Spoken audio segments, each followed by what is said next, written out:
Okay, peeps, here's my next project. This is the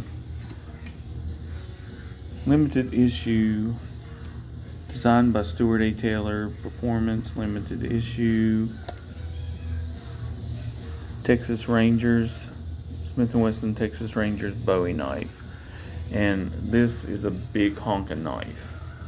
Like, I've got big hands, but this is like, it's over 10 inches long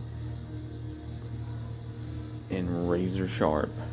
But it has a few issues.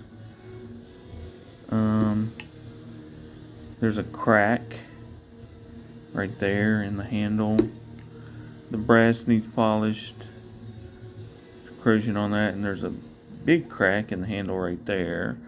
And I'm going to polish the blade without messing with the lettering, and polish the handguard.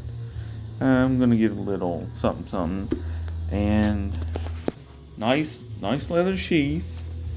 You know, leather could be a little bit thicker, but it's in fairly good shape, but I can make it look new again.